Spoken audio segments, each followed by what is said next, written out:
There is a quiet bunch this morning. Yeah, that's true.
Did you pardon my planet?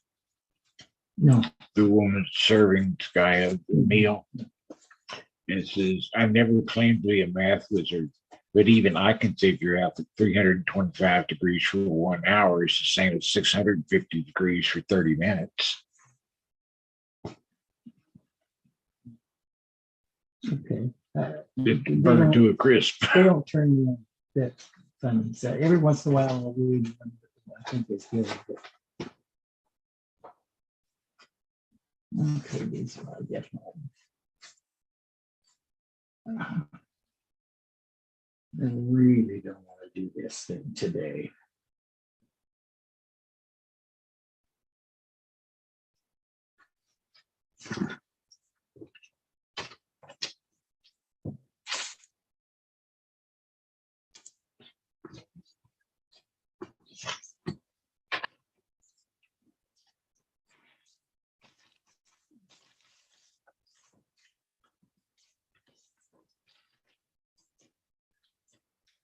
There you go.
Okay,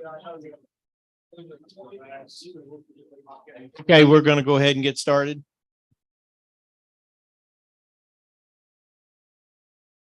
Good morning, everyone. And welcome to our April club meeting. And what we're going, is there any visitors that's visiting with us today? Yes, sir. Name and call.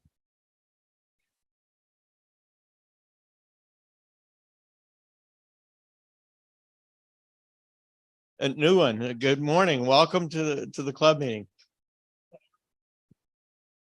Yeah. All right. Welcome this morning. Any, yes.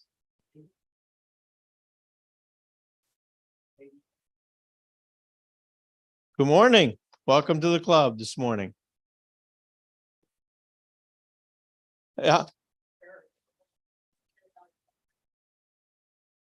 All right. Welcome. Welcome.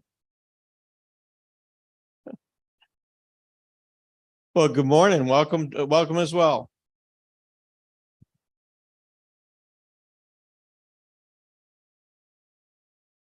Oh, good. We got another mark to go add to. We're up to now we got 6 of us. Just give me your name. Oh, you student? Okay. All right. Welcome this morning. Another one we got to make a ham right here. All right. Any other guest? Any other guest online? No? Okay. Oh, okay. Okay. Rodney, you want to introduce who you got with you? Welcome this morning, Bella. All right, we're going to go ahead and do our usual where we do our club members. So we'll start over here with Gayland.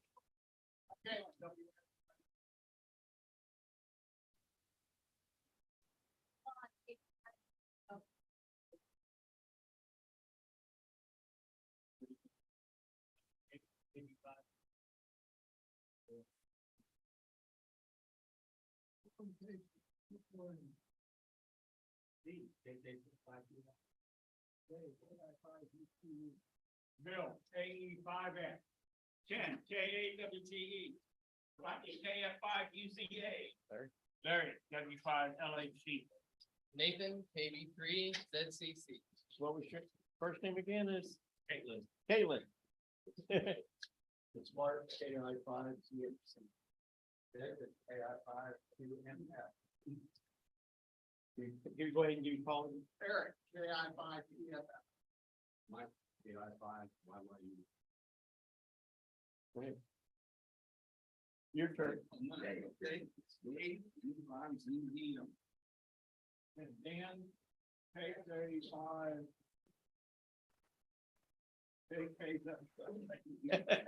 Someday I'll use it. Yeah, there you go. Sauter, KJ5ALA. Bill.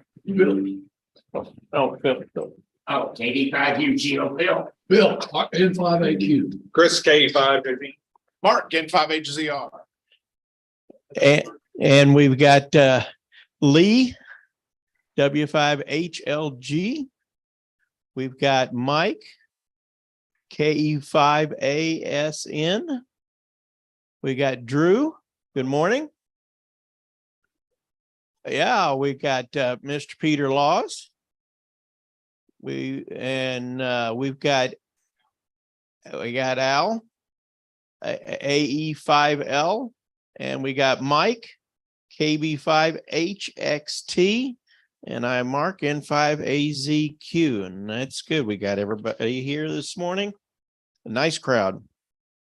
At this point, I would like to remember for the last month all of the hams that we have lost, and not just our area here, which is actually quite a few, But in the state of Oklahoma and around the country, we've lost several hams. And if we can, let's take a moment of pause to remember them.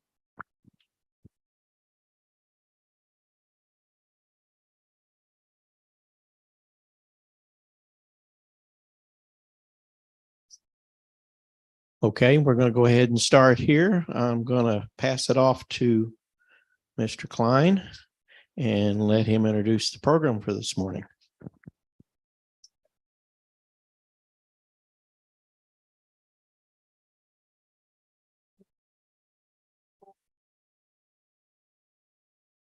We want you on tape.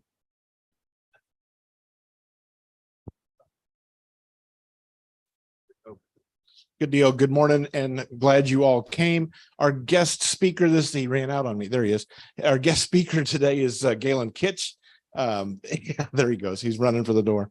Mark asked me to give a little background and I went, holy cow. I don't remember when you and I met, but it was probably 86, 87, something in that nature, and a long time ago. And we were both better looking and younger and all that kind of good stuff. But Gayland's been around emergency communications and weather operations, well, the whole time I've known him. So that's 40 years, and he's probably about to get it right. He's the award-winning, it was emergency lifetime service for emergency directors. Is that the paraphrase? Is that right, Gayland? Yeah, lifetime contribution award. Lifetime contribution Which is award. their way of saying I've been here too long. I was going to say the next thing is see you later, buddy. Well, you're not really invited to the meetings anymore. You're out. But no, that's pretty impressive title, pretty impressive award that he's picked up along the way. He's the emergency manager for the city of Moore. You might have heard of that. It's a little village north of here that has had some severe weather issues in the past, and a good friend of the club and a good friend of all of ours here. So I will welcome Gayland Kitch.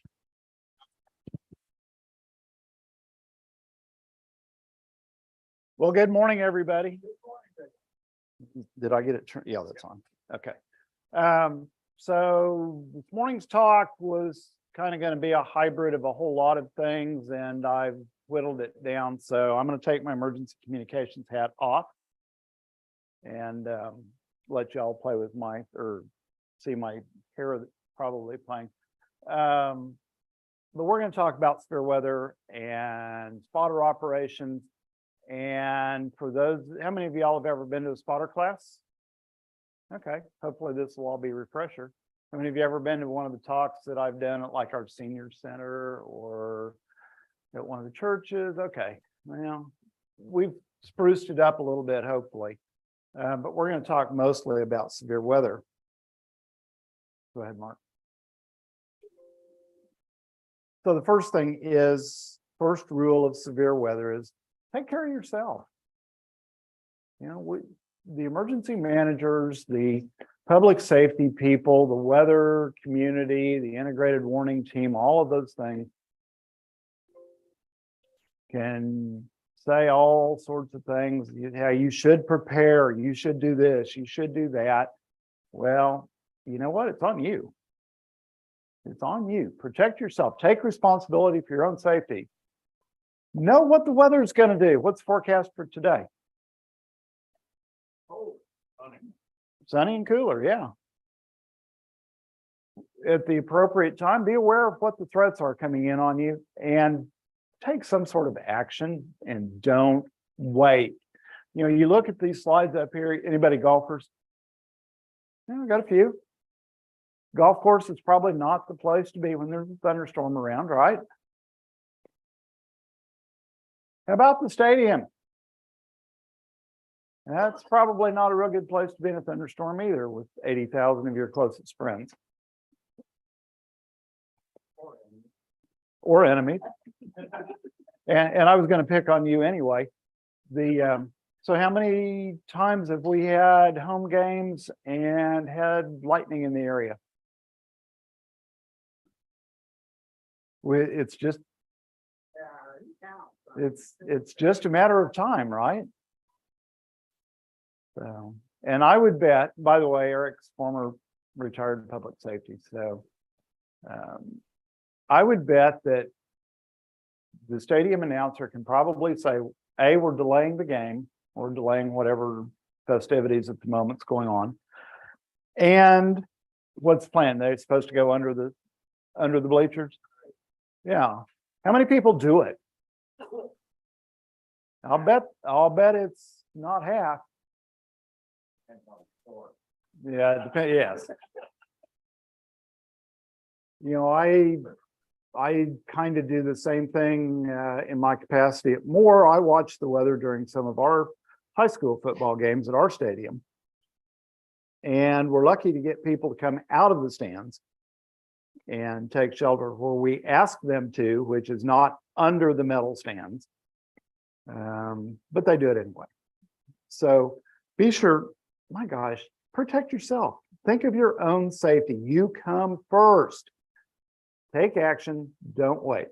Next slide, please. So what is severe weather?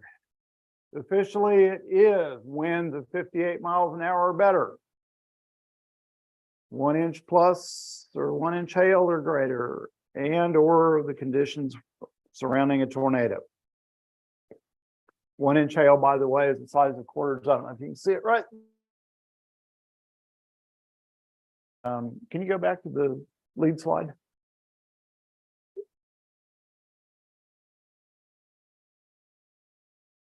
Young Mr. Gonzalez up there, that is not a softball he's holding, that's a hailstone. And if you were to see the entire picture, there's more hailstones lined up along the fence behind him. That is not in Western Oklahoma. That is not somewhere else. That was in my fine city up in Moore. His mother took that picture and sent it to us. So yes, if a hailstone that big around hits you in the head, what's it going to do? Not going to be good. Okay, I'm sorry, Mark. Can you go back to, and you can go on one more.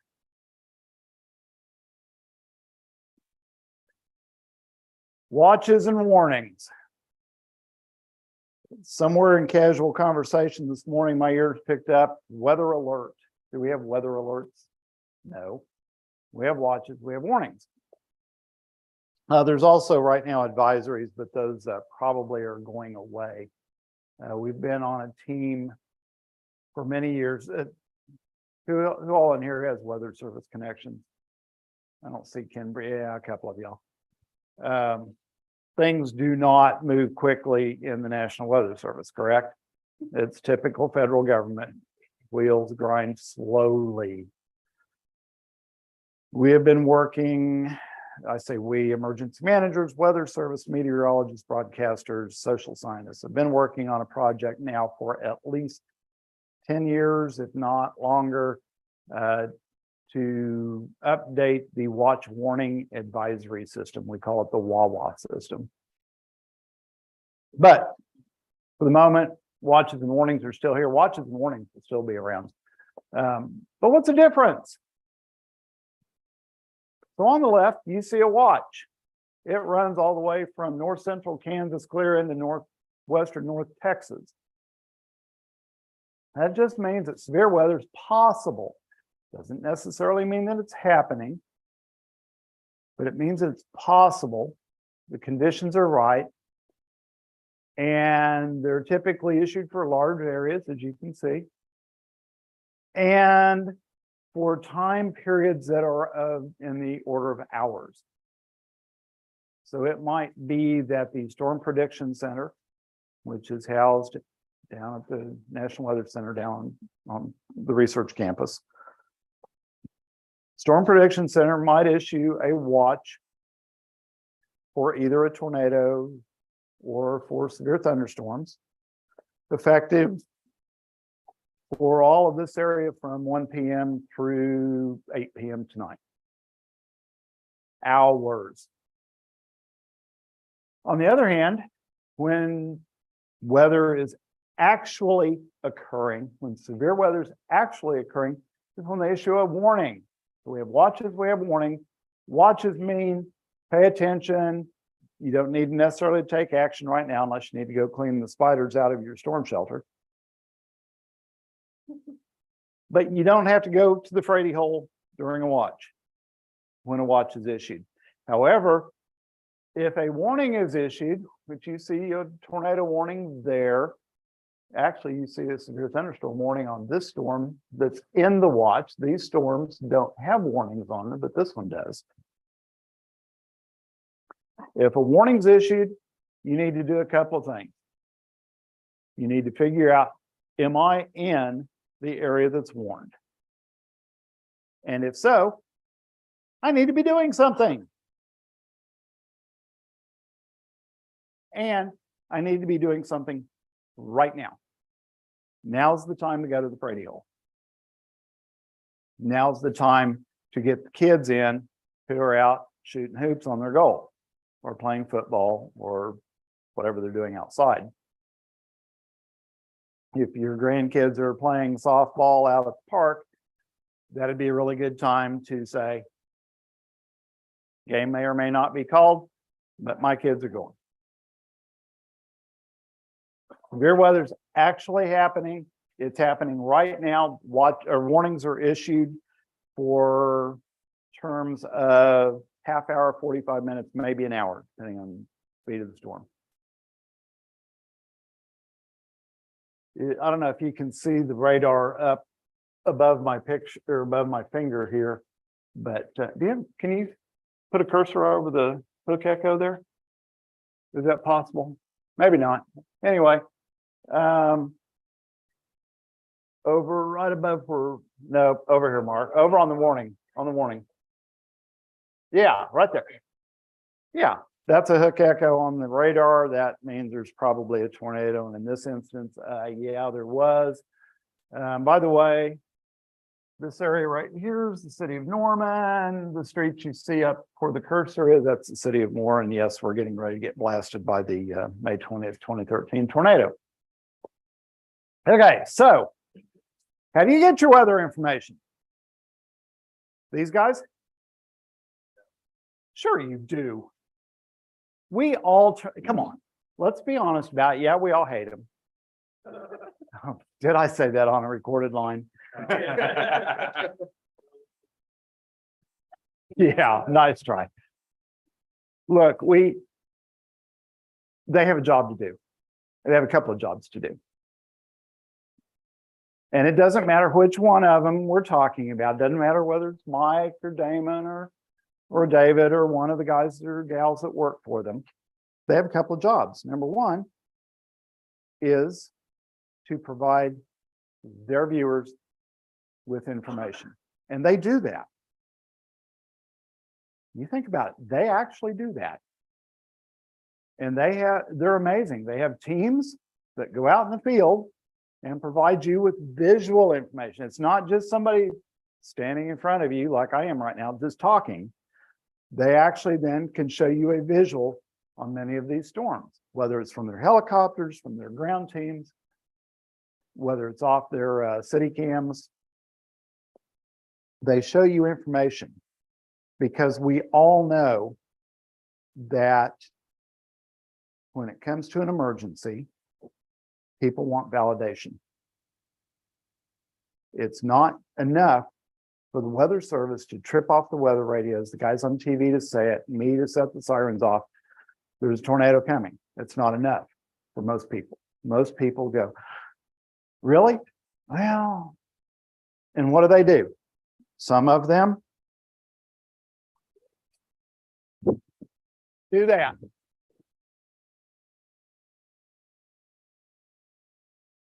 For the guys on the webinar, I just went to the door and looked outside at the sky. Because that's what we do. We want validation. Maybe the validation you need is these guys switching to their ground crews, their helicopter crews, and showing a picture of a tornado or the conditions around. Maybe that's the validation you need. They are part of a three-sided triangle that we call the integrated warning team. One side of it is the weather service. They have all sorts of cool tools like radar. They also have and professional meteorologists interrogating that radar. and looking at all of the conditions. It's not just radar, by the way. And they own the weather radios. We'll talk about those here in just a second. One side of the triangle is emergency managers, because we own the siren system and we have other ways of talking to people in our local community. The third side are these guys, the broadcast meteorologists, because quite frankly, 90% of people receive their weather information from TV. It's probably one of the last vestiges of broadcast television that you'll see. You know, we're all seeing the move to streaming and other things, but you can't, it's hard to get these guys that way. Okay, next slide. By the way, we don't prefer one over the, we emergency managers don't necessarily prefer one over another of those guys. We all have our favorites, just like you probably do too. They are all meteorologists. They've all been doing it a long time. Okay, so how else do you receive your weather information? How many of y'all have one of these? Okay, what about the rest of you, and why aren't your hands up? Come on, we're radio guys. We're supposed to love these things. 2 in the morning. That's what they're for. That's absolutely what they're for. It's been on my list, just haven't gone out full further. Those, for those of you who may not know, that is a NOAA weather radio. NOAA being the National Oceanic and Atmospheric Administration, the Weather Service. These normally will sit on your desk and be quiet. If you want to know what the forecast is for the day, or you're wondering what the temperature outside is, you can always push the button there that says weather/snooze, and it turns the speaker on, and it's a 24-hour continuous broadcast by Mr. Roboto that reads the current conditions, the weather forecast, and some other stuff. However, I didn't bring one along. I should have this morning. They also, when the Weather Service issues a watch or warning that's for the area you have your radio programmed for, you can program it clear down to the county level. So anything that goes on in, let's say you assume you're from here in Cleveland County, you can program it for Cleveland County, and it'll sit on the desk really quiet until a watch or warning is issued. And when it is, it sets off an alarm that will wake you up at 2 in the morning. I heard mine go off, and I was in the south end of our house, and my weather radio is next to the bed in the far north end of my house, and I heard it loud and clear in the other end of the house. And it will sound that alarm for, I think it's about 8 seconds. And then it automatically turns the speaker on, where you will hear Mr. Roboto going, "The National Weather Service in Norman has issued a tornado warning effective until 8:10 p.m. for those folks in northern Cleveland County. People in the city of Moore should duck." By the way, the transmitter's up on the Channel 4 tower, north side of Oklahoma City. So if you have a little bit of reception problem, make sure you have the antenna extended for one. And you guys all know how to figure out where to put a radio transmitter and a receiver. Transmitter's up that way, so north into your house, wherever. If that transmitter goes down, you can also pick up one in Chickasha. Now, you may have to change your radio around depending on what radio you have. This radio, you would have to change the setting on real quick. But the Chickasha transmitter is also very receivable here in Cleveland County. I'm sorry. I tried to, no, go back. Or don't go back, I don't care. How many of y'all rely on these apps on your phone for your warning? A few of you? Okay, that's good. How many weather apps do you have on your phone? 2, 6, okay. So how many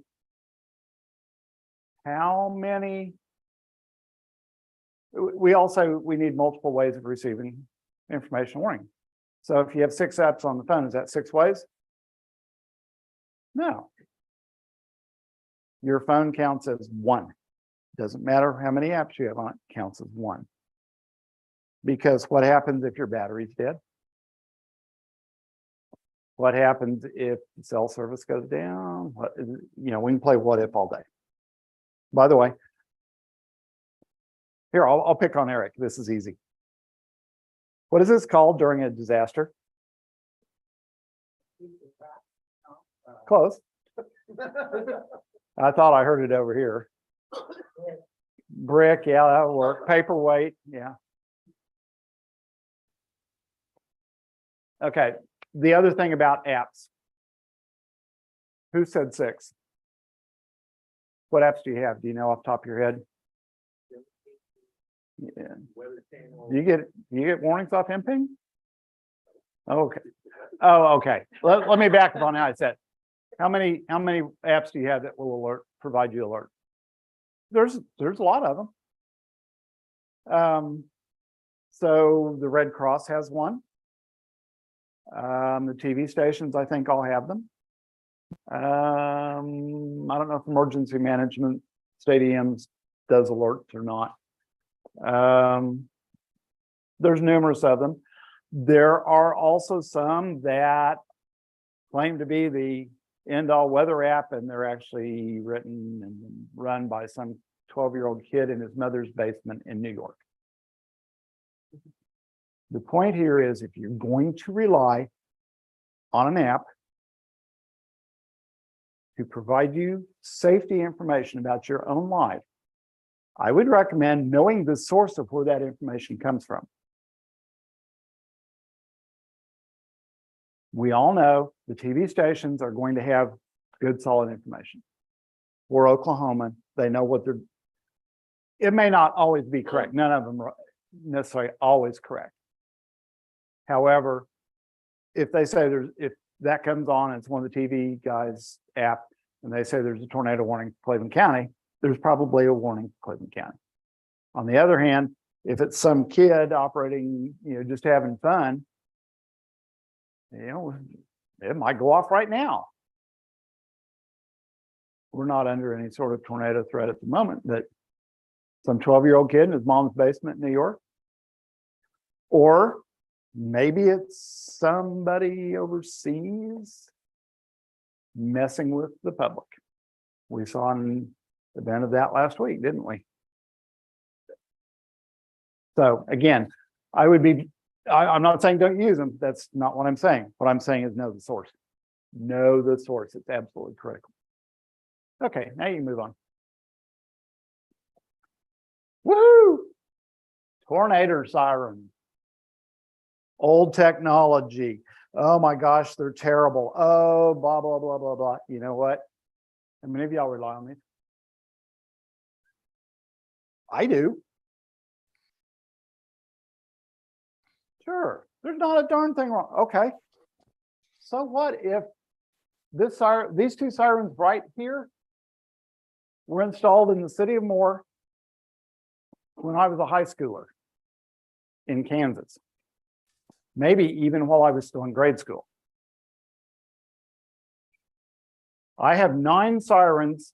I've got 5 Thunderbolts, and I've got 4 2T22s that were installed somewhere in Moore between 1970 and 1976. And you know what?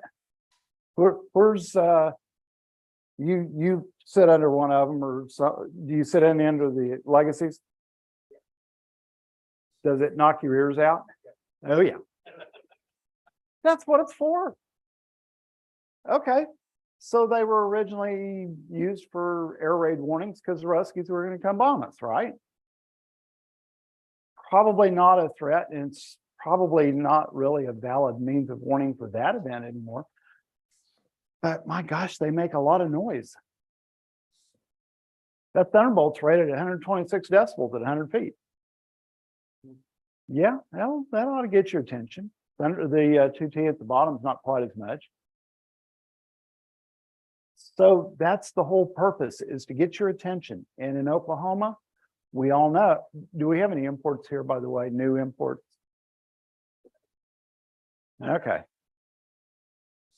I'm sorry if, and I know you know all this, so sometimes I forget that we have people who just moved here and that aren't legacy Okies or Kansans like I am, that go, well, what are you talking about? These things go off and make noise. Yeah, that means you should be doing something. If you hear one of my sirens, well, we'll get to that here in a second. So no, it's on the next slide. So these three these are three of my types of sirens. This one here, and I think Dave, this is a Norman siren. I think Dave's doing too. We can talk over those too. Public address. Don't use it very often. I've had my system in my siren, my ones that I can talk on more than 20 years now, and I've used the voice capability once on one siren, and it was for a hazmat. But we have the ability. They're electronic. Mine, I'm not sure about Dave's. They both have batteries they run off of. Mine operate off the batteries. I don't know if the Waylands do or not. The only reason that we have 110 on my sirens is to keep the batteries charged.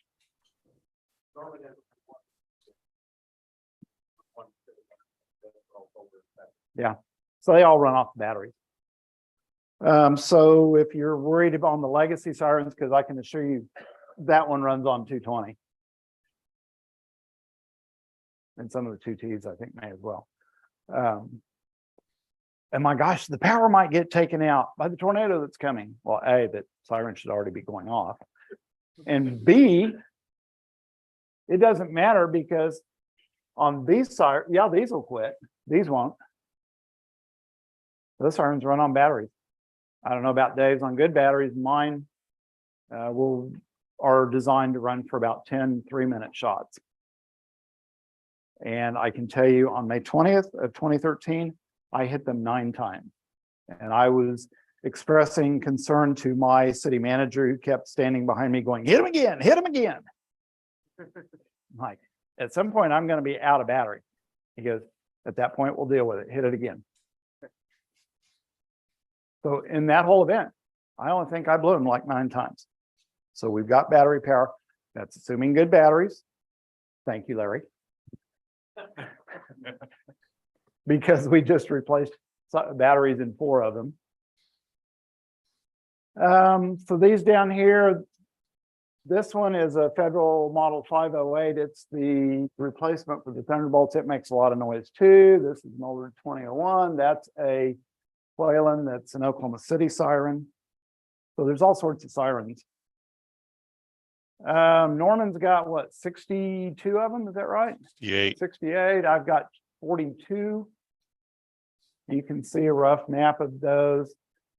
I don't know what David's protocol is for sounding the sirens here. My written protocol says that I activate them anytime tornadic conditions are directly threatening the city of Wayland.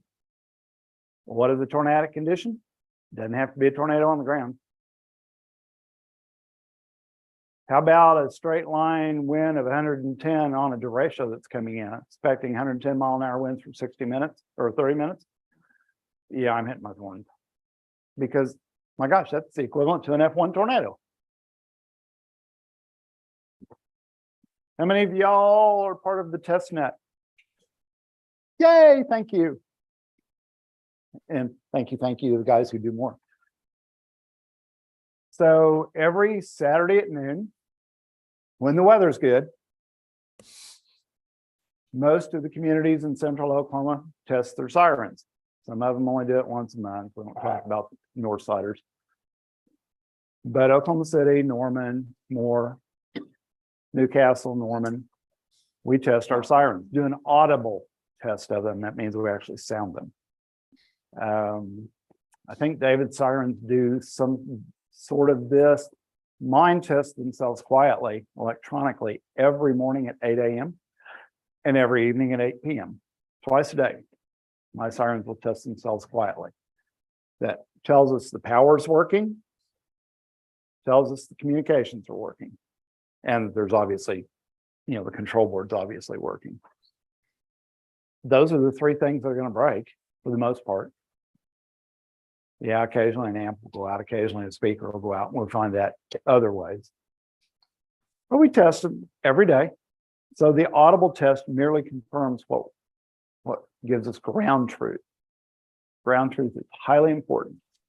And I will give an example. Do you do siren 12 over at Plaza Towers? Probably not. Okay. So my siren 12, I can't reach it up there. I have a siren near Plaza Towers Elementary School, southwest part of Moore. And I saw a citizen comment Saturday afternoon that said, hey, did sirens not go off today? Because this one didn't.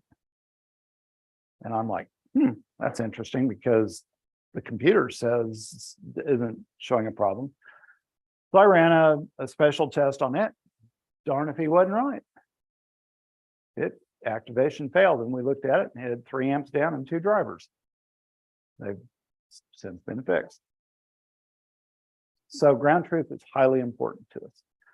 If you participate in the siren test net, it's at noon plus 30 seconds or so every Saturday when we sound the siren. It's on the UHF repeater. That stuff's up here. If you want to participate, we can, between Norman and Moore, well, and we do Noble and Newcastle too, there's probably 120 sirens.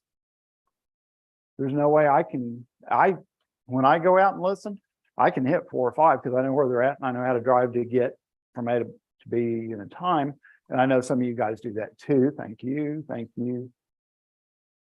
But my gosh, there's not 110 people calling in saying my siren worked or didn't work. So we always need more people. Can Peter Laws talk? I can Peter, talk. I can talk. Who's our net control today? That would be N5UWY will be operating as W5NOR today. Me. Okay. So at noon today, or at noon plus 30 seconds or a minute, Peter will call the net. It's a roll call net. He's got people already scheduled. This one goes to siren 1, this one goes to siren 2, or it's by their house. Phil, you've got 1 or 2 by your house, right? 18 and 19 in Norman are by Phil, so he reports on them.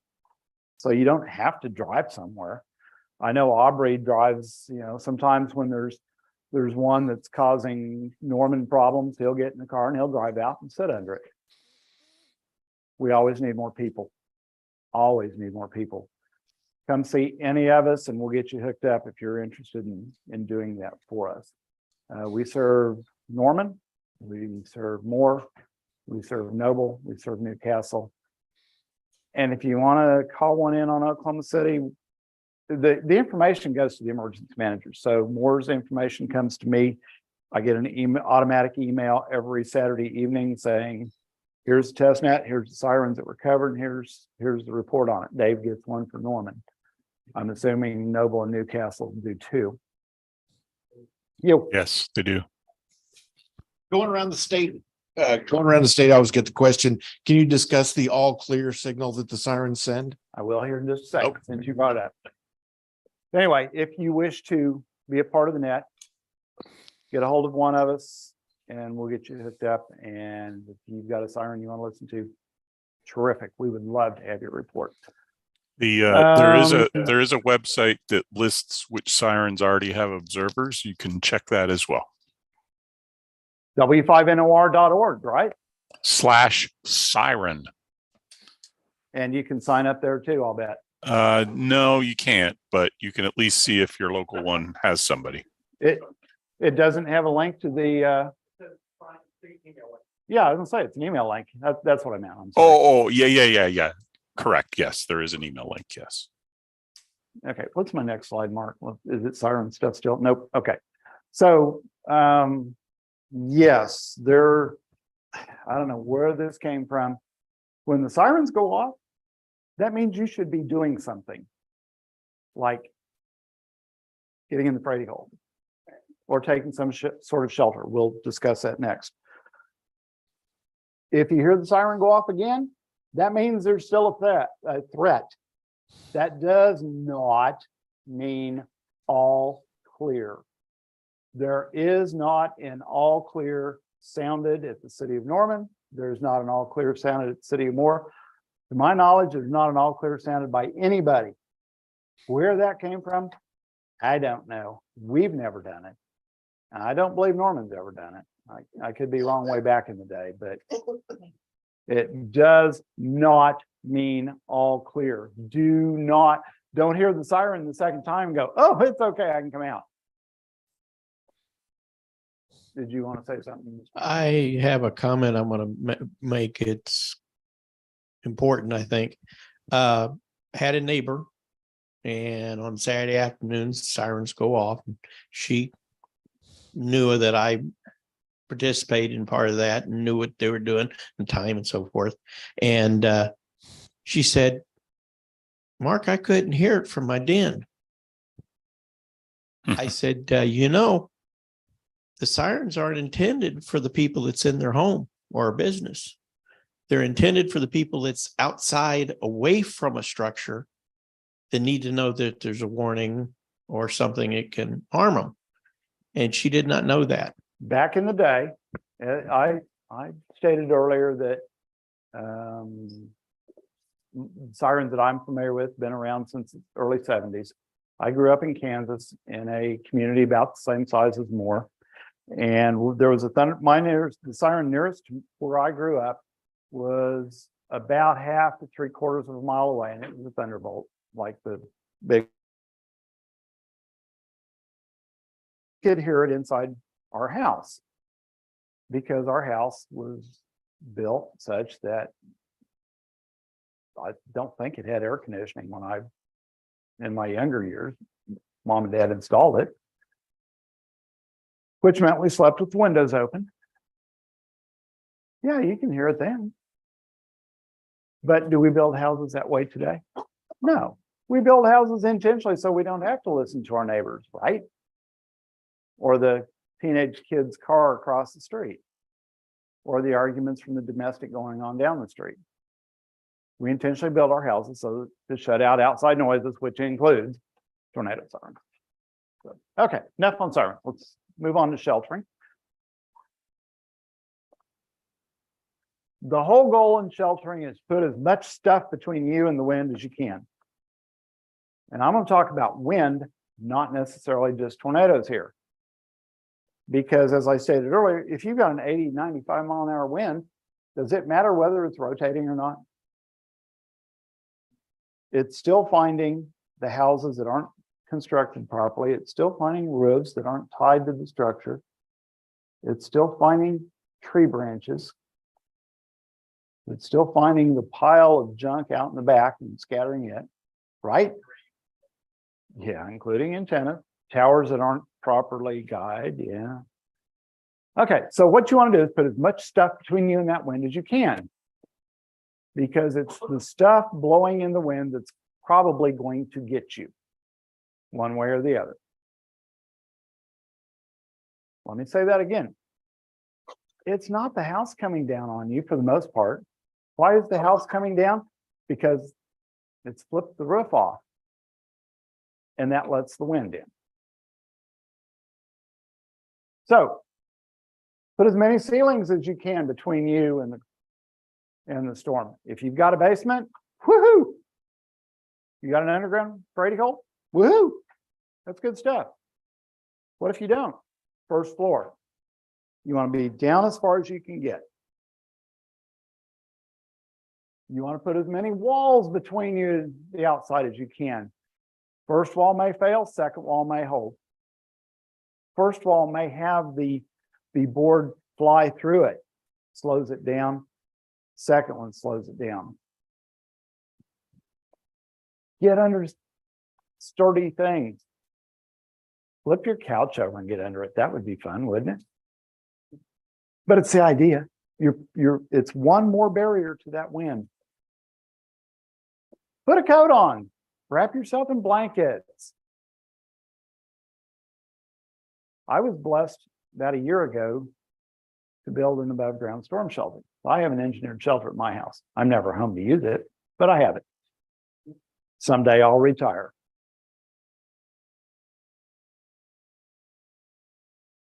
Prior to that,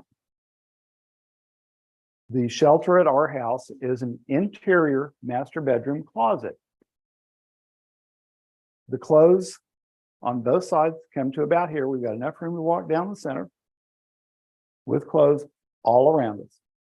Door's probably not the best. In fact, it's not the best. But hey, we've got barriers. All those clothes are barriers. Word of caution, if you do that, what if you got on the shelf up above you? Is that where you store your bowling ball? Probably not very good. So far down as you can get, far inside as you can get under stuff, wrap up. If you got your kids around or your grandkids and they have bike helmets or sports helmets, put them on. One more barrier. Very good. Sheltering, don't be in your car. I absolutely can't stress this enough. Don't get in your car. Don't think that you have to go somewhere to take shelter. And I say that, maybe some of you do, but if you do, don't wait till the sirens are blowing. I'm going to speak from my own jurisdiction here. If my sirens are blowing, it's too late to get in the car. Don't think you've got to go somewhere.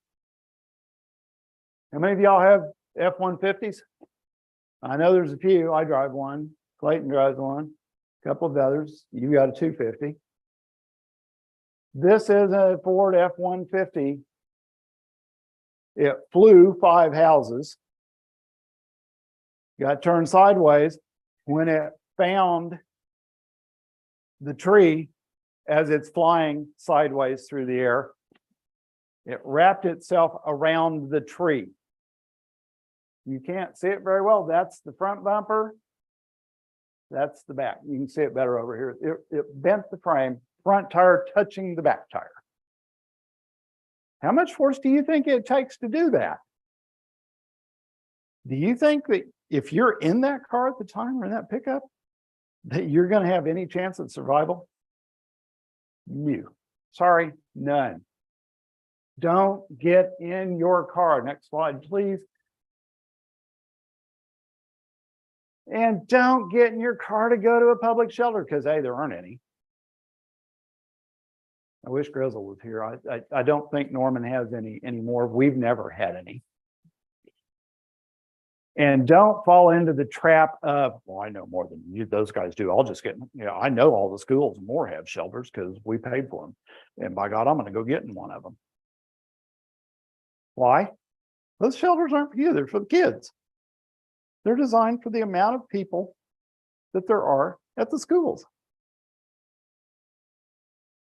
They're not designed for all the school or all the students and teachers and their staff and 1,000 more people from the community.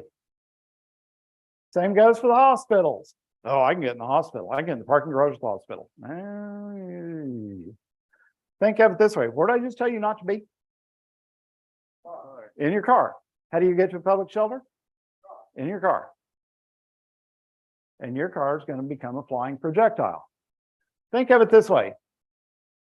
Who are all of my more people? Besides, okay, 1 or 2. Y'all know that 19th Street more is where all the action is, right?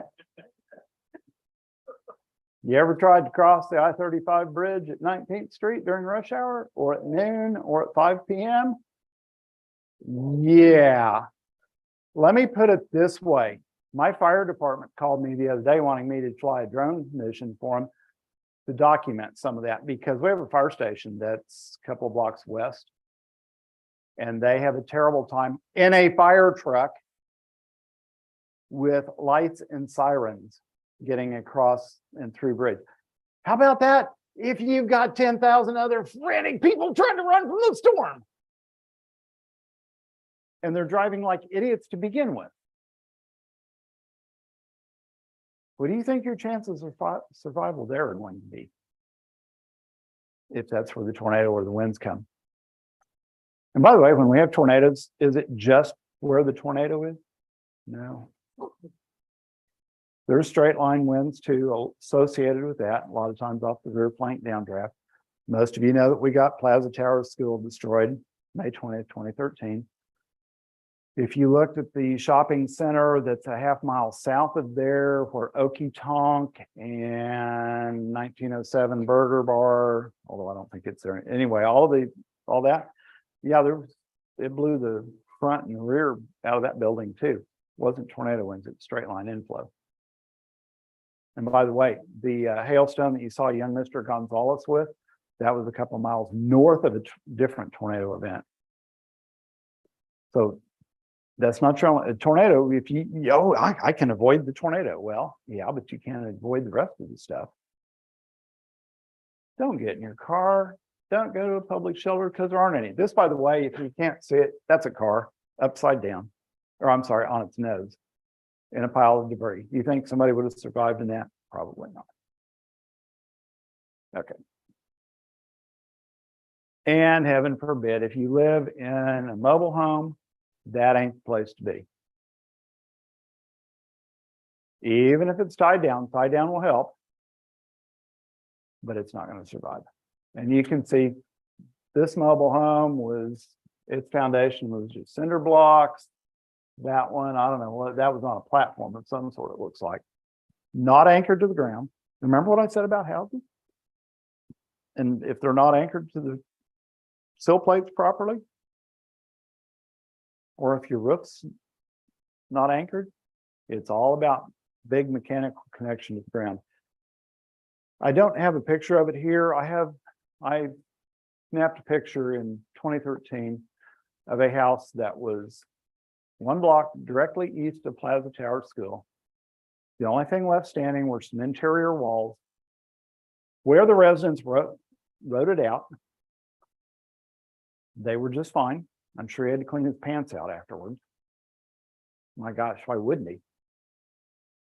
But this closet where he sheltered, behind where he sheltered, you can see a school bag or one of the little plastic bags that some of the kids carry. And it was just as clean as a whistle because the wind didn't get in there. He survived. And he was in the direct path of the storm. Okay, next slide. Enough preaching. Hey, C5JUS, I think that's its call sign. Doug Spieger at the National Weather Service office down here has compiled all of the tornadoes in Oklahoma or in the Oklahoma City area for the last 140 years. This is a map of them. It doesn't extend to Norman, but we'll show you that one here in a minute. This is my fine city. Yeah, we've had several. Oh, by the way, there's tornadoes everywhere. People like to tease me about, oh my God, you're from Moore, you're going to die. Probably. Yeah. But, you know, and my gosh, I had a lady that was irritated with me after 2013 because we were running a storm shelter program and people who got blown away got first dibs. But she still had to live in Moore. Oh my gosh, I couldn't live in Moore anymore because that's where all the tornadoes are. I've moved to the north side of the city. Good luck with that. There is no one place in central Oklahoma that has any more or any less risk than any other place. That includes it being in my fine city. Where was the last tornado in Cleveland County? What? There's tornadoes in Norman? No. Sure there are. Yeah. But I believe it was yesterday was the anniversary of was it 2012? That came right over downtown. Started at 24th and Lindsay, actually started southwest there, but 24th and Lindsay, came right across, tree damage, came right across Andrews Park, the high school, blew a little temporary building away there by the hospital, the Porter Campus Hospital. Yeah. So there is no one place that's any more or any less at risk in central Oklahoma than any other spot. Next. Cleveland County. We just had a tornado go through Norman. Yes, you did. Yep. The February 26th. Yep. Cleveland County tornadoes, you can see Norman's had their share, Noble's had their share, so on. Next slide, please. It's not just the tornadoes, straight line winds too. All this is straight line damage. Took the roof off, peeled the roof off of that, put somebody's barn roof on that house. You can't tell it here, it uprooted a great big old tree. Next slide. If you're outside and there's a thunderstorm around, your hair starts to stand up, don't get your phone out and take a selfie.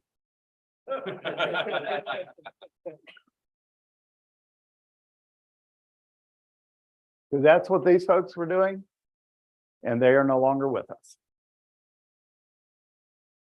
Next slide. Flooding. Does Norman flood?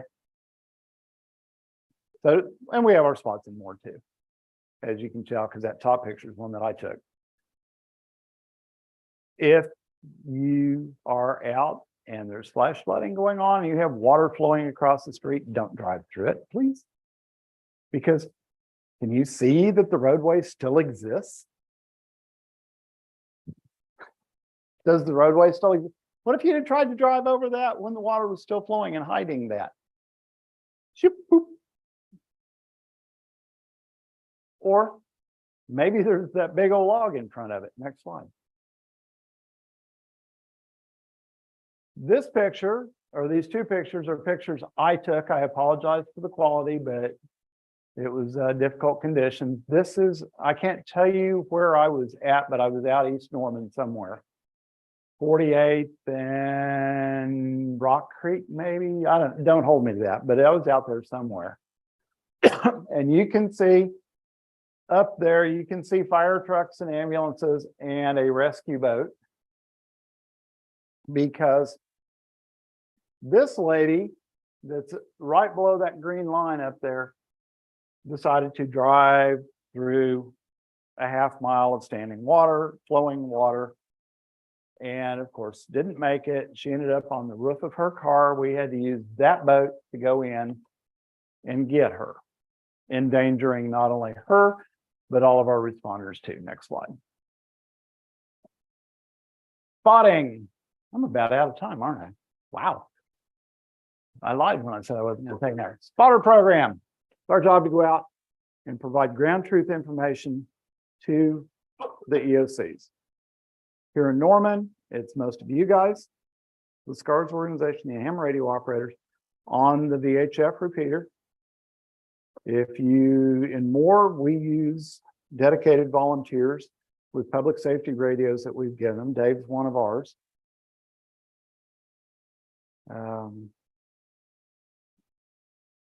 Next slide. So what you report, severe weather,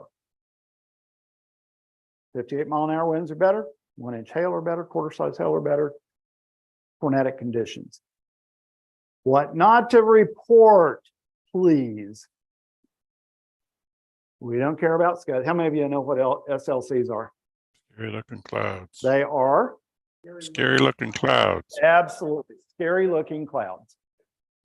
Don't really care about Mamatis. That's what that arrow is showing. This is Mamatis. We don't care if it's raining. What if it's raining Now, if it's really raining- hard?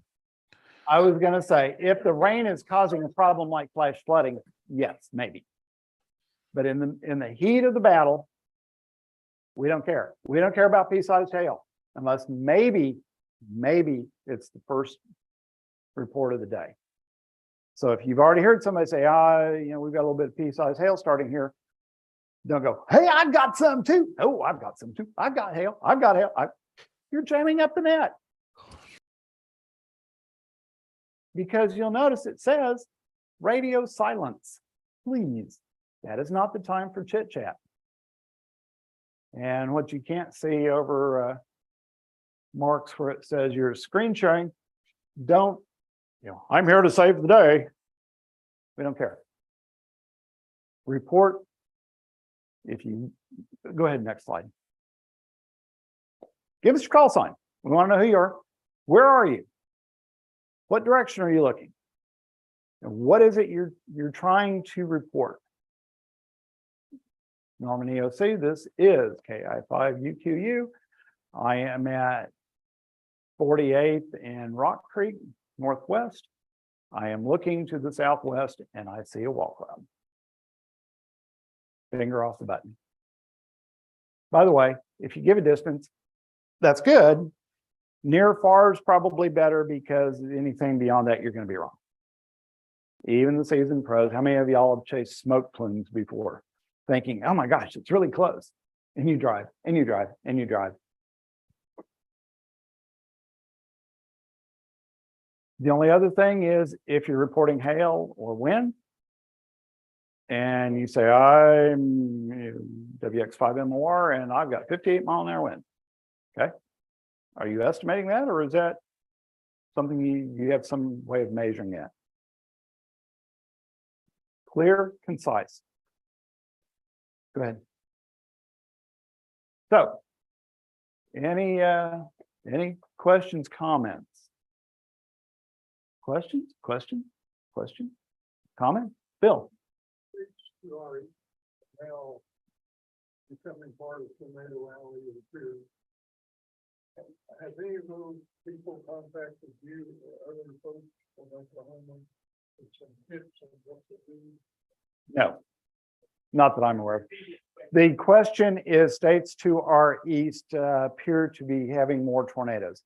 And actually that's not quite valid because the southeast, the Alabamas, Mississippis, they have a storm season. It's earlier than ours. And then Kentucky, Ohio, those guys, they have a storm season too. It's a little different from ours. And maybe they don't have quite, but yeah, there's a lot of tornadoes. And basically, if you're anywhere east of the Rockies, you're at risk. They don't have the TV guys like we do. They may be on the air, but they're not sending out the helicopters and the ground crews and this and particularly when you get on east and south, it's all wooded. You can't see squat anyway. So the spotting where we're at from I-35 west, I don't want to say it's easy, but it's easier than if you're out by the lake or on east where you have trees and hills blocking your stuff. Any other questions? I managed to practice flying north. I live here in Vernon, but we wondered about where we could pull up in that place. Any way to get like some advice there? Do you have any interior rooms that are solidly constructed?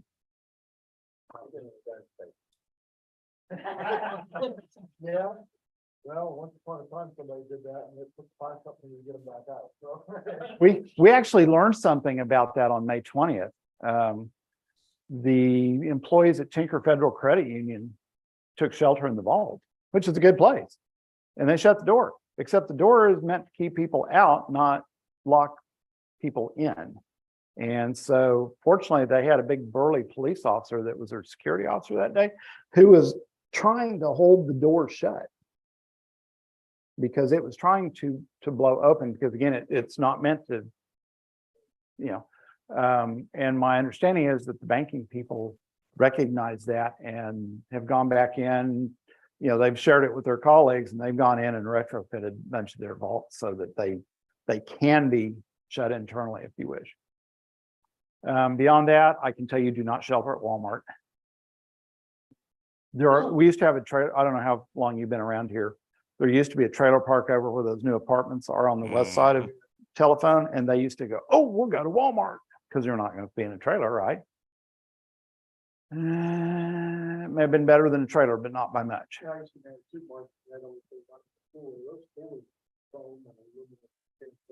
And we had that happen on May 20th too. There was some people took shelter in the walk-in cooler at 7-Eleven at 4th and Telephone, and they perished. Used to be in the old day. Hey, same goes with your bathtubs. If you've got an old cast iron or porcelain, yeah, that may be good advice. If you've got a newer constructed home that has the little old flimsy fiberglass, not so much. People, a lot of people gather under overpass. Thank you, Levon. Do not do that.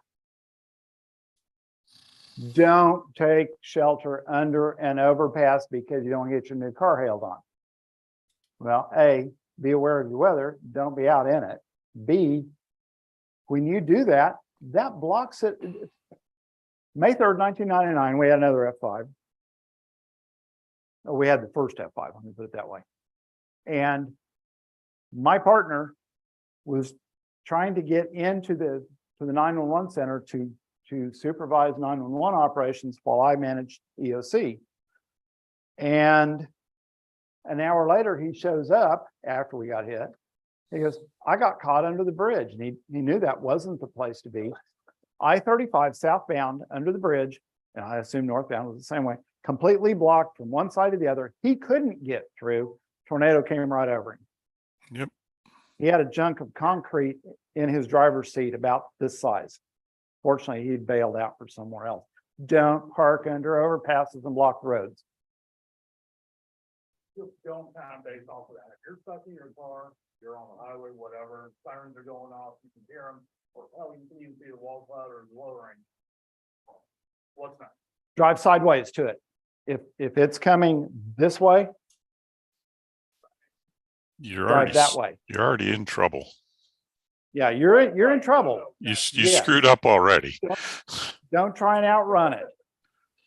Don't try and outrun it. But if you do that, watch where you're at because you may have a flash flood event go too. You know, we had people die on May 31st of 2013 in Oklahoma City who took shelter from the tornado that was coming under In a a big ditch. culvert, Mhm. and many of that family perished. That happened in 1993 in Catoosa.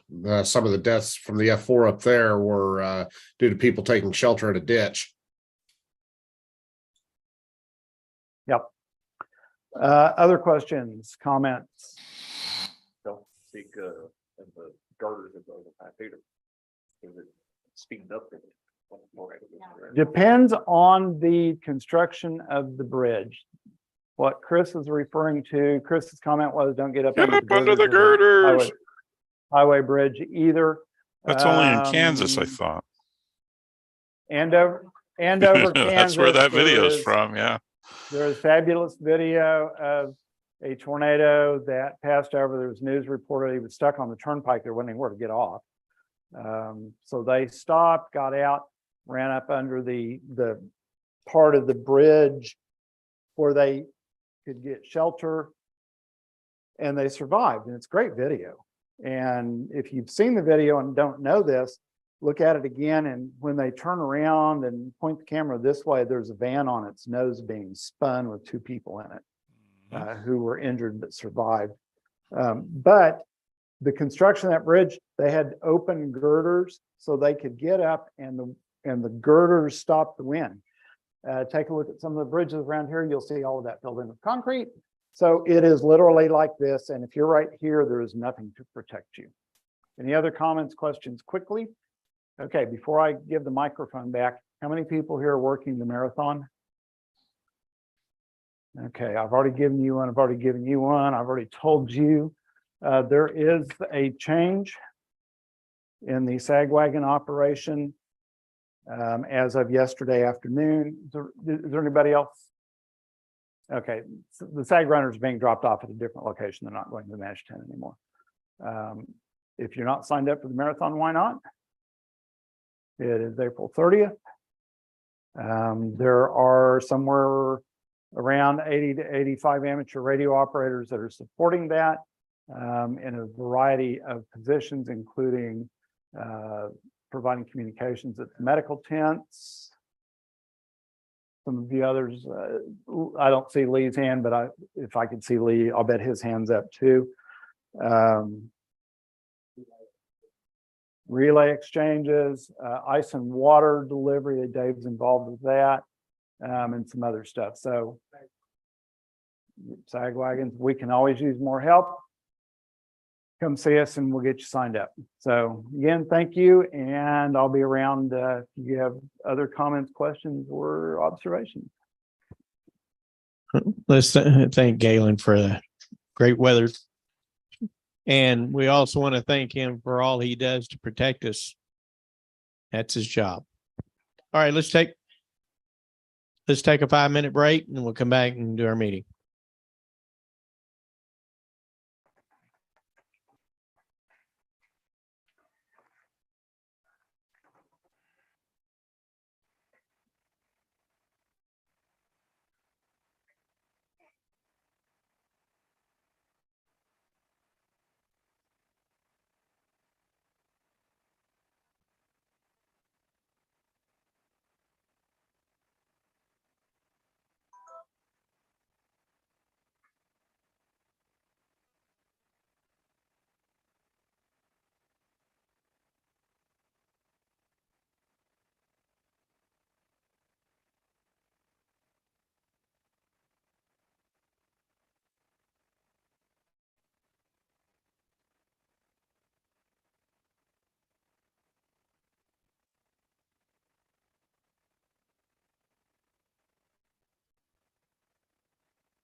All right, let's go ahead and get started with the meeting.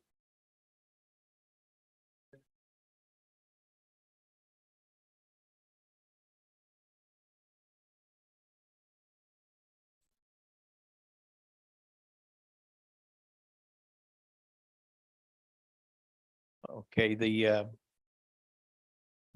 minutes of the meeting are online at w5nor.org/minutes. Chris does a great job of that as secretary. And if you have anything that you don't see on the minutes or something on that, mention it to Chris and he will add it to it.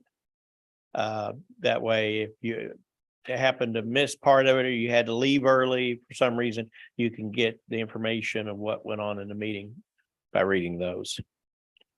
All right, I'm going to turn it over to Larry, our treasurer, to give the financial report for this month.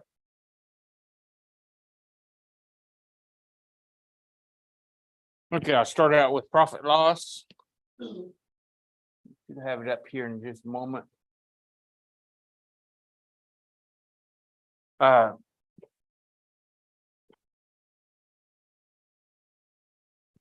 Helps if I can read it.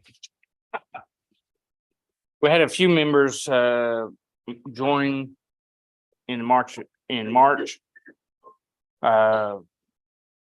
And then winter field day was paid out. And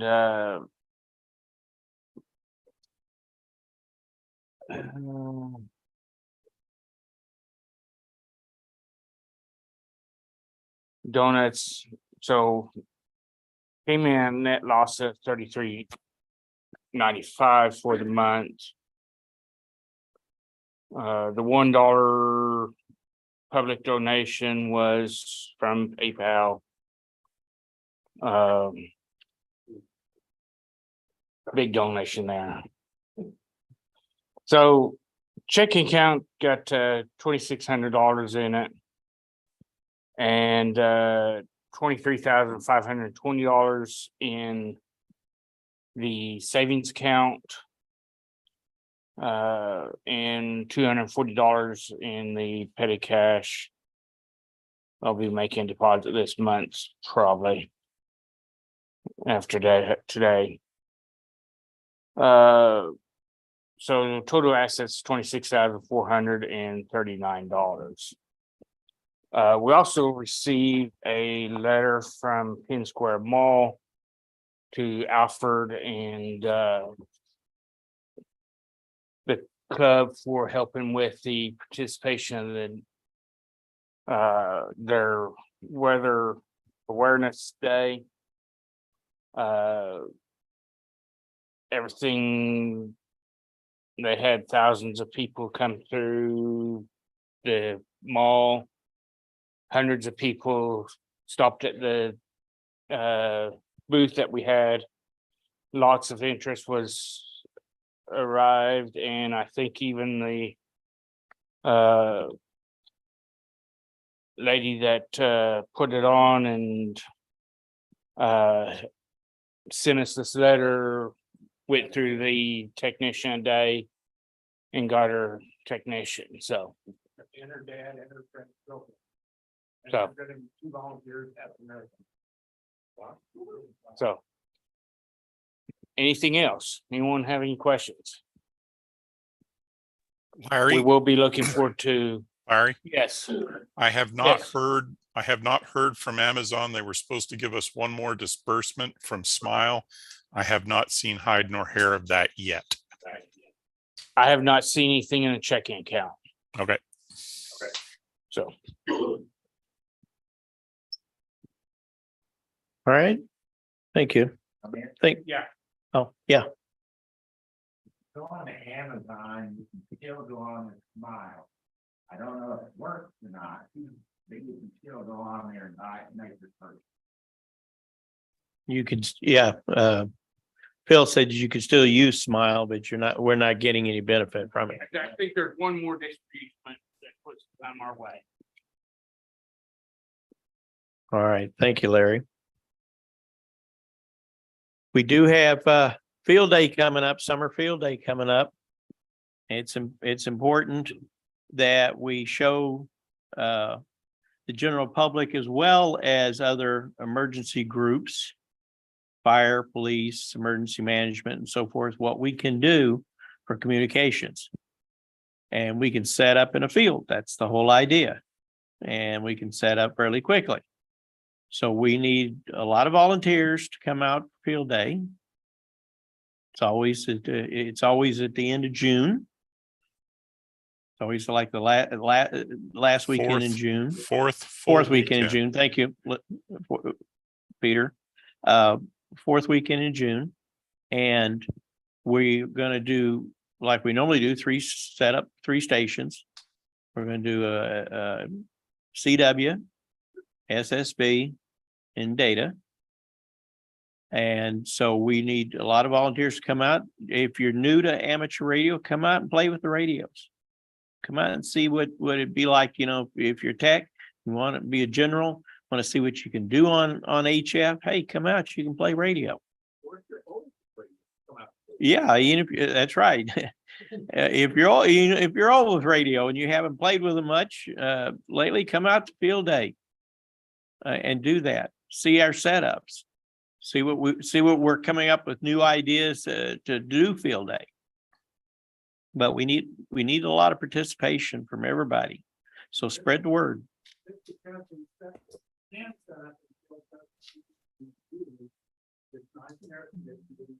Yeah. Right. We do have this building open for people to set in here if they need to. They won't all be outside. We generally have food for lunches on Saturday, and we also have a nice dinner Saturday night here that's put on for us, and then we have a wonderful breakfast on Sunday morning. It's a good time just to get hams together. If you have a question about a radio or a problem that you've got, you can ask while you're here. We've got all kinds of Elmers here. They can help you with that. We really need a lot of participation. We need a lot of people to show up. If you're wanting to sign up, who do you see, Mark? Come see me. Come see Mark Klein. But yes, just let us know that you want to help, even if it's putting up an antenna, even if it's, you know, dragging cables across the field out here. The more you do it, the more you get comfortable with doing a fast hookup. Any of those that go out and do parks on the air, they do a quick setup. Field day is the same way. They can come out and participate in field day. They can get another idea from field day that they can use out in the field and parks on the air. Different antennas, we can give them some ideas. So I can't emphasize enough that we really need to have a big showing. We need to let the public come out. Tell everybody, tell your neighbors, tell your friends and enemies, tell them, hey, we got a field day going on. You need to come out and see what we can do that you normally don't see behind the scenes. What happens, like Gayland said, what happens if your cell phone go out? What happened if police and fire have an issue with their communications? We're the last line of defense. Remember the amateur radio motto. Who knows that? When all else fails, amateur radio. And that's why we go out and we do field days. We show what we can do in the field. All right. I'll step off the soapbox on that one.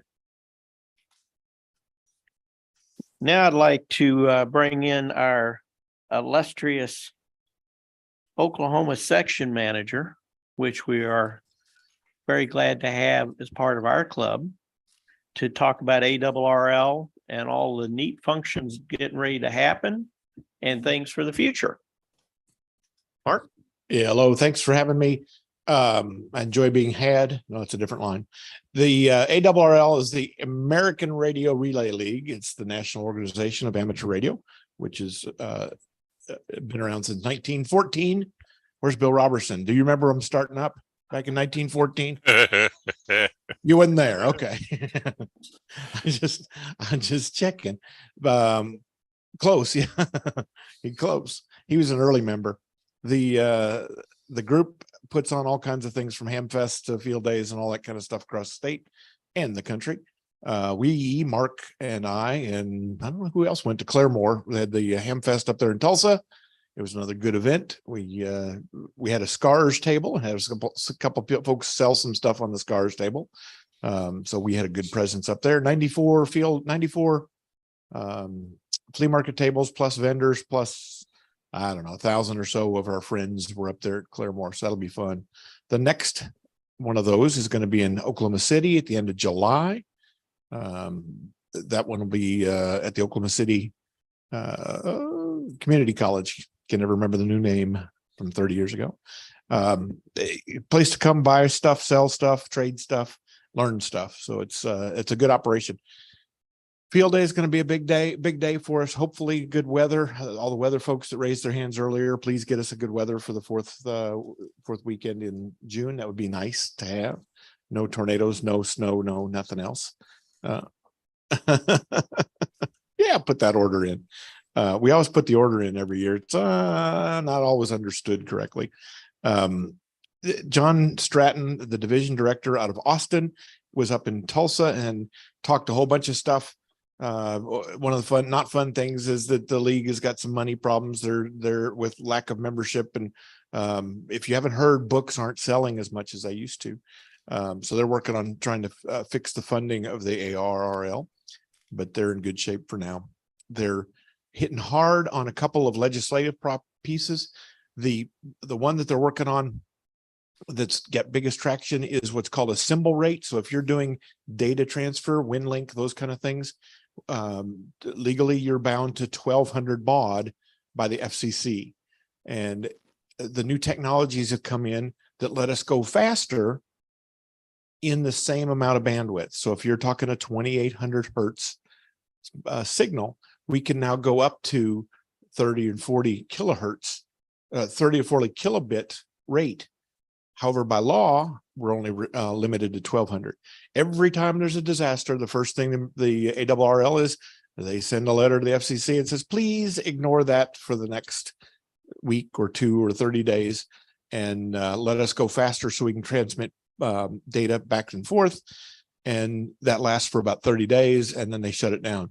ARRL has been pushing this for about 10 years to try to get that speed, the law catching up to technology.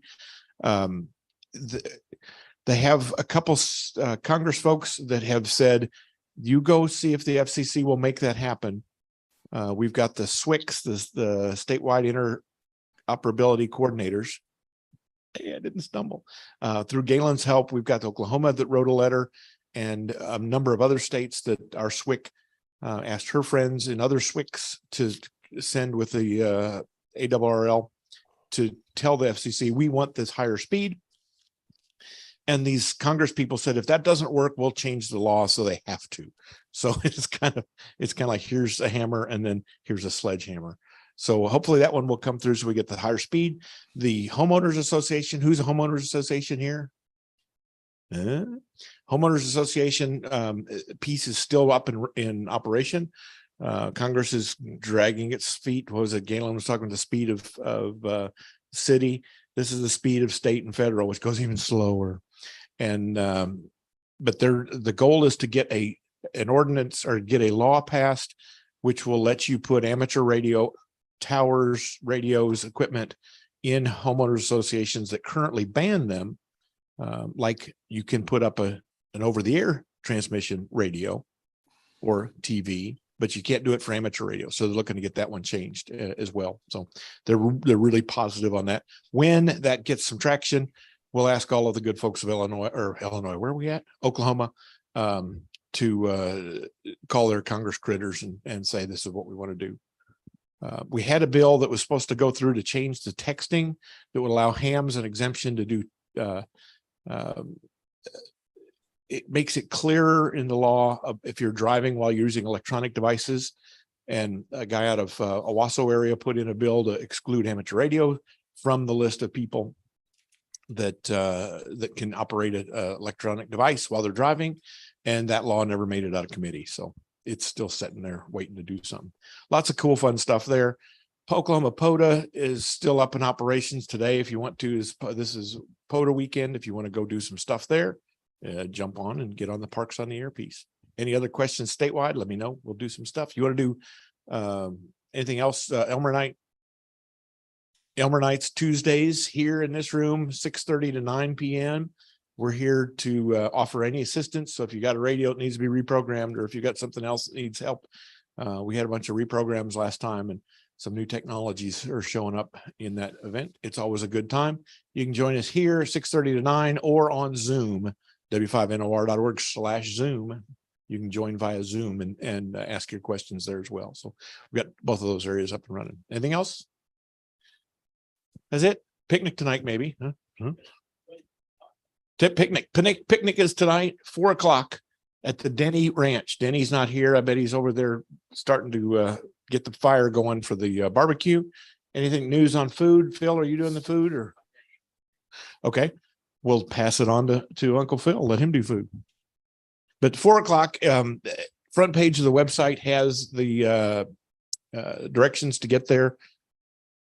And you don't need to be a member. You don't need to bring anything. You just need to bring yourself and show up. You can bring a side. That's right. Thank you. Bring a side dish to share. Bring your own beverage. Yes. Families are welcome. Like, can you just steal one off you go to 7-Eleven and say, hey, come here, kids. Does that work? Hang out in front of Walmart.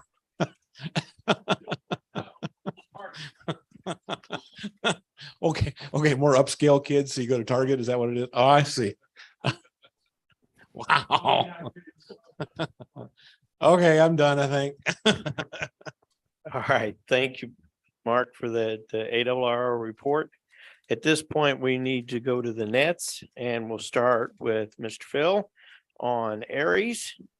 And he can also, if he would, mention the daily magnet for Denny, and talk about Denny's place out there today. Okay, the Aries net. 2 weeks ago, we decided to do a little experiment. We did the Tuesday night Aries net on what we call simplex. Some of you might call it half duplex, without the aid of the SCARS repeater. That means everyone was just talking to everyone else. Mike was our Aries net controller. He did an outstanding job on that. I was relaying stations from West Norman. Harold was relaying stations from East Norman. It actually turned out better than I thought it would. We had 21 check-ins on that net, which is pretty good for a complex net. Lesson learned: if what you have is a 5-watt portable radio, you'll probably be able to listen to the net controller depending on where you're at, but you'll probably not be able to transmit back to the net controller unless you happen to live in the same neighborhood with a net control operator. So if all you have is a 5-watt portable, just be aware that you're distance limited on that. Aries net last week, we had 29 check-ins. We average around 32. Great net. Come and join us every Tuesday night at 8 o'clock local time, usually on the SCARS repeater, 147.06. When we do the simplex net, we just do everything on the repeater output frequency, 147.06. Occasionally, we may do it on the UHF repeater, which in the upcoming next few weeks, we'll probably do one on UHF just to give you a chance to exercise your UHF equipment and make sure all of that works right. MacNet. affectionately named from the McDonald's group that meets every day at McDonald's. The MacNet happens each morning at 9 a.m., 6 days a week, Monday through Saturday, on the SCARS repeater. It is a total RAG-Q net. You just come in, join, throw out your call sign, and you can talk about anything you want to talk about. So at a total fun net each morning, 9 o'clock. Gossip net. Each Tuesday night after the Aries training net, which I didn't mention, but the Aries training net is somewhat of a structured net. The purpose of that net is a practice drill for emergency net procedures. So each Tuesday night when the Aries net is over at 8:30 or thereabouts, we have a gossip net on 147.06 SCARS repeater that is a social RAG-Q net. You can come in and talk about anything you want to talk about.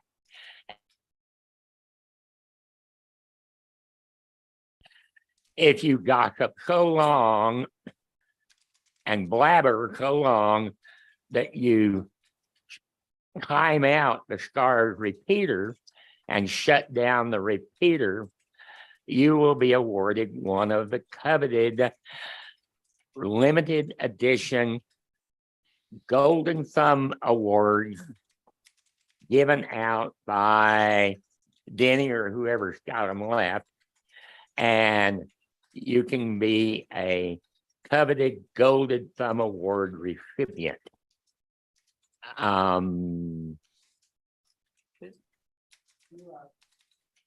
Questions?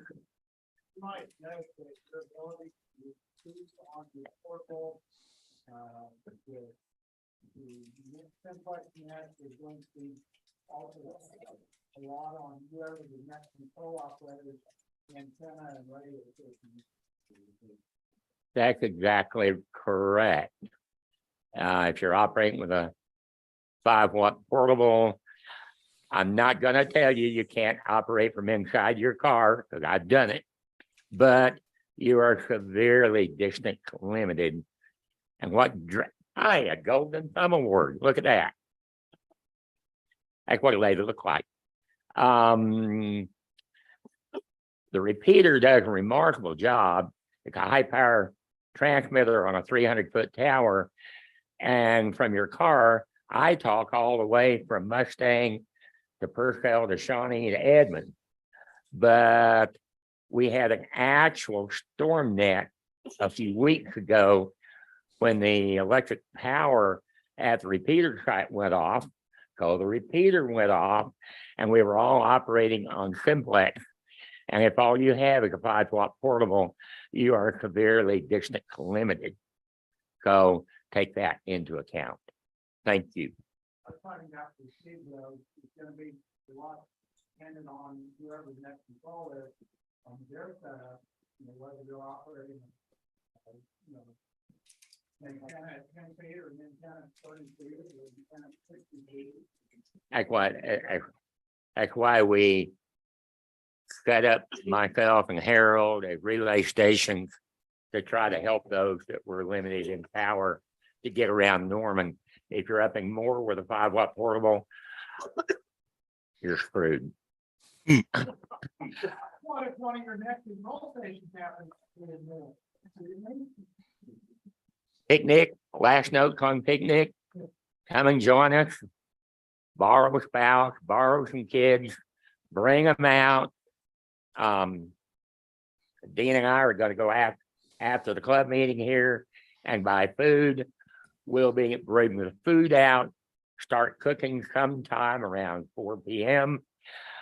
We'll eat whenever Dean gets it all cooked. If you want anything other than burgers, dogs, chips, and bottled water, bring it with you. You kill it, we'll drill it.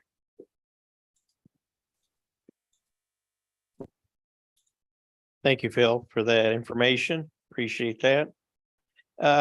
Let's talk about the DMR net and Mr. Lee Greenlee.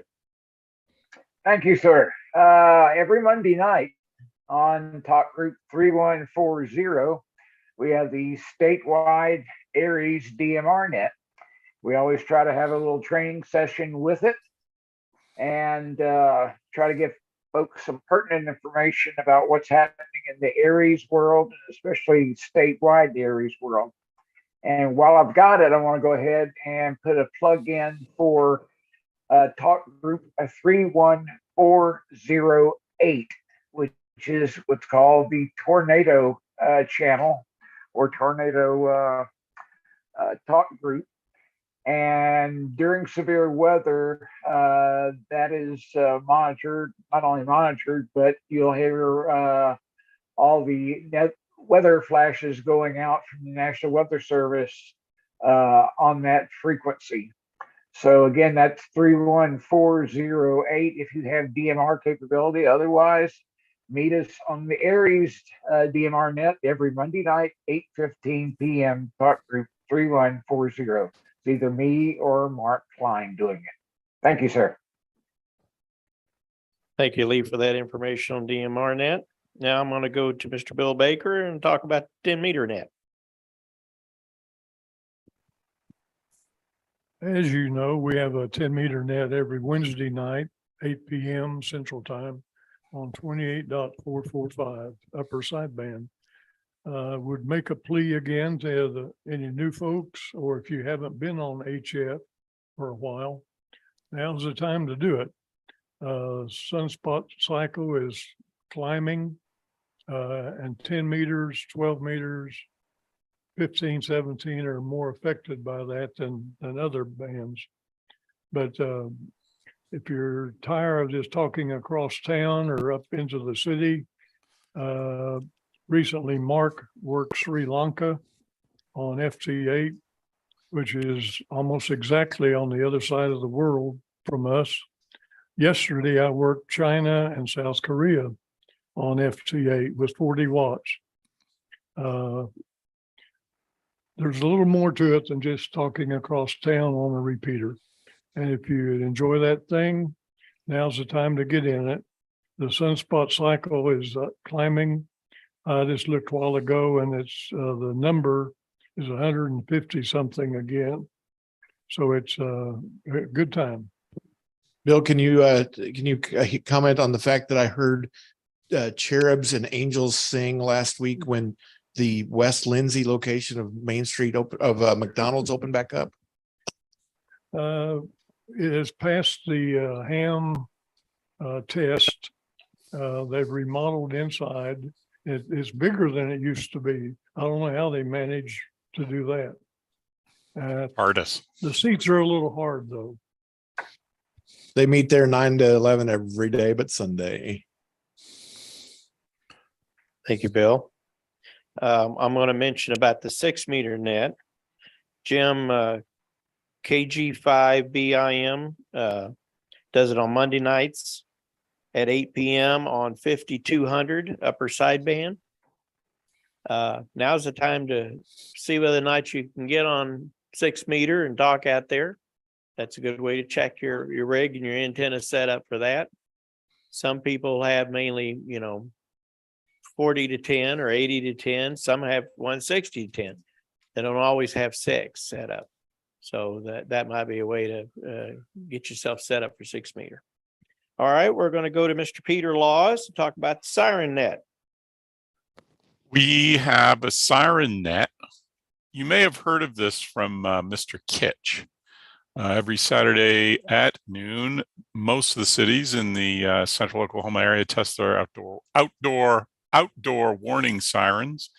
For the past couple of years, we SCARS have been doing a net where we go and check on these sirens to make sure that what is really going on at the siren matches what the telemetry tells the emergency managers. As Mr. Kitch mentioned, it's ground truth.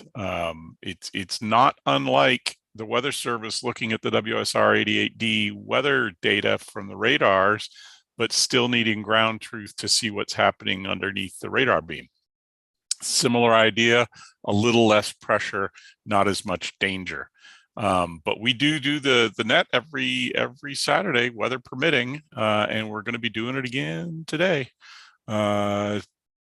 Check out w5nor.org/siren. You can see the maps of where all the sirens are in the 4 towns that we cover.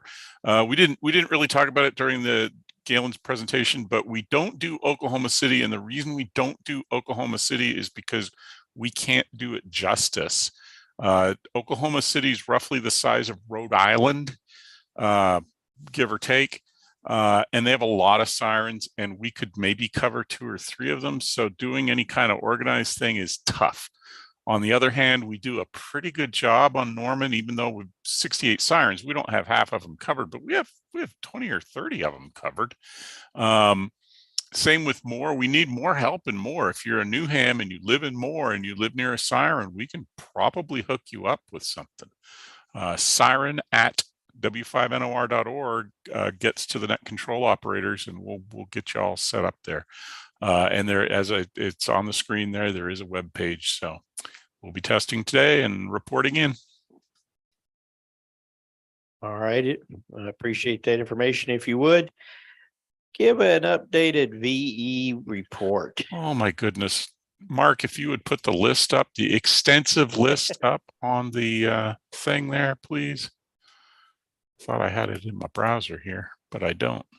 No, that's not the right one. No, you're supposed to be going for the new hand. There you go. That's the one. So Alfred, N5VEV ran another incredibly successful ham in a day class back on April Fool's Day. None of the people that passed are fools, but they are now licensed amateurs. I forget what the number is off the top of my head, but you can see that long list of call signs there. We had 9 new hams created that day. And I gather some of them showed up for the meeting today, which is even better. So congratulations to them for their hard work and for passing the exam. A good time was had by all. We do the test right at the end of their study session, and we had some people that were unsuccessful. I'm not going to hide anything, but for the most part, everybody passed the test. It was wonderful. We had a couple of extra guys in there who were already hams, but who found the Saturday test session more convenient than our regular Thursday. And those guys updated to or upgraded to general. You can see them listed there. And then at our regular session on April 4th, some dude named Gayland WX5MOR upgraded to amateur extra. So please give him a round of applause. Good work, Gayland. He's only been a ham now for 30 years or so. So it's about time he got extra. But good for him. He got it done. And also a round of applause for those people from the class and the upgraders too, because that's good stuff. I'm going to admit right up front, I was skeptical about this ham of the day stuff. But the proof is in the numbers. We've run 2 of them now. Alfred's run 2 of them now at the Norman Library at the Central Branch, and they've been very successful. And you know, if you're not directly involved, you might think, well, you know, those examiners, they're probably giving them a pass, even though, well, I know the guy that's in charge of the exam team, and I can assure you there are no shenanigans at the exams. These folks pass the test. End of story. So it's working. However, whatever magic he's doing, it's working. Telepathy, I don't know, but it's a good deal. We're getting a lot of new hams that way. It's wonderful. Next regular session is Star Wars Day, May the 4th, and then June 1st, and then we'll have one, I'm sure, on Field Day as well. All right, thank you for that. Now you got it covered. And yeah, another big round of applause for everybody that passed that. That's great. That's a lot of hams, a lot of new hams too, which is really great. Yeah, and thank you too. Thank you too to Alfred for running these. This has been great. Yes, and we want to encourage more out there to become a ham. That's how we grow the club, and that's important. That's how you keep an active club, is have a lot of new members. Anything for new business before we close out? Anybody? Anything new business? I'm going to go ahead and just mention again today the picnic. The picnic today at 4 out at Denny's place. Bring a side dish. The club's going to have the meats and so forth there, and it's really a nice area. It really is out there. If you want a chance to get away from the city and be out in the country, this is ideal. So bring a radio. If you want to set up a radio out there, do a quick parks on the air, so to speak. Out there at Denny's place, you're more than welcome to do that. You want to try out a rig and a quick antenna out there, bring it. We'll set it up and try it. Our next meeting is on May the 13th at 9:30.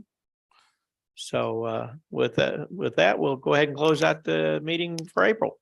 Thank you. It's not a park. We could do picnics on the air, Lee. Yeah. We could, in fact, we Picnics could on do the air, yes. Parks on the air, no.